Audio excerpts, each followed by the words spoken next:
Episode 6 of F4 Thailand. Boys Over Flowers kicks off with Time's mother closing a business deal. She tells Tia to take care of collateral damage. Gorya wants back to Thailand, as she doesn't like change. At the flower shop, we learn that the tulip symbolizes first love. Kaning and Boss ask about Ren, who's now been back for a week. In flashback, Gorya remembers Time immediately marking her as his territory with Ren. Gorya comments that Ren seems different. Kaning suggests she come up with an excuse to chat with him, to see if he really has changed. Then over social they spot Ren canoodling with an unknown girl. At a school presentation, Time embarrasses Gorya by calling her out to meet him from the podium. After spouting his annoyance at not being able to reach her, he forces a new phone on her. It's so he can get in touch with her for their F4-style date. Gorya heads up to the roof for space, but finds Ren.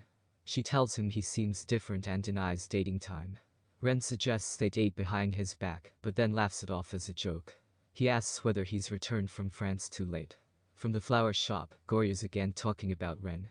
At the mention of Time, she shows his non-stop flow of texts about their upcoming date. Helpfully, Kaning suggests they make it a double date to reduce the pressure.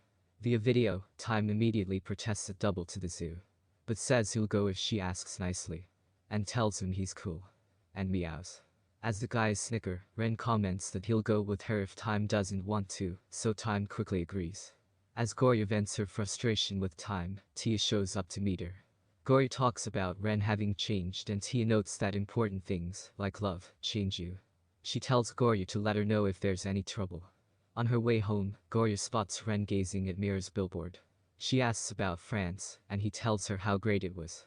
Then, he turns the tables and asks about her. Is she the same? As he is not. She runs away without responding but leaves her phone behind, like a glass slipper. Face down in her room, her brother holds out a video call from Time, asking where her phone is. She claims to have not been out anywhere with anyone. They reconfirm their date, bickering as ever. Afterwards, Gorya asks her bro about his new phone. It's from Time, of course. Time drops by Ren's house to get help with his zoo date wardrobe. He asks about France, but Ren dodges the question, saying he'll pick a shirt for him.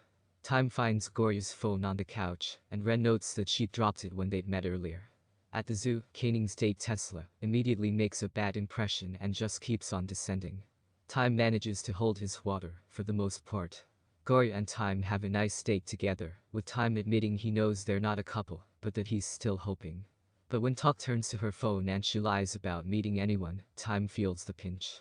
He then overhears Tesla complaining about Kaning, and noting he wished he'd met Gorya first.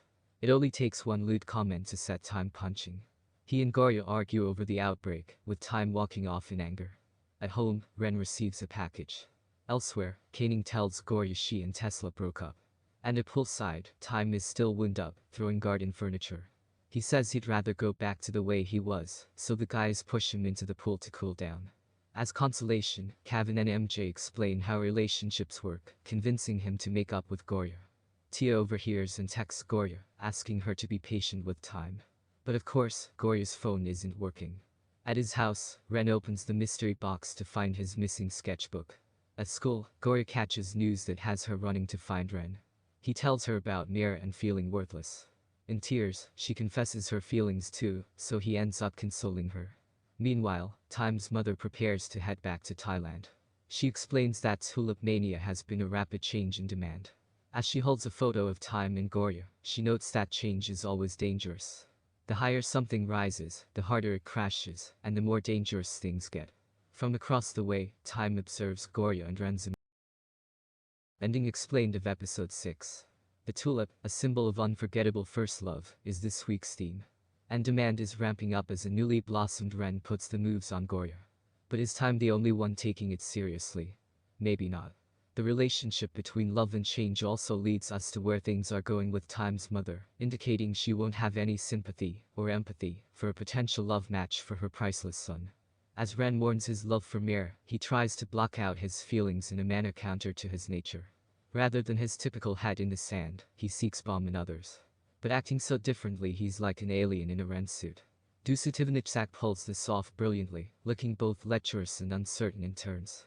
There's a wonderful first love moment at the zoo too, where Gorya and Time talk about her not having agreed to being his girlfriend. Time admits that he knows she hasn't, but that he's still hoping. It's so sincere, for a second Gorya looks convinced. But in their moment of honesty, she also doubles down in her lie about meeting Ren. She doesn't want to cause a fuss. And still doesn't know how she feels. But the clear falsehood gets to time. There's less from Kevin and MJ this installment, but Kevin is growing on us. His teaching moment is great.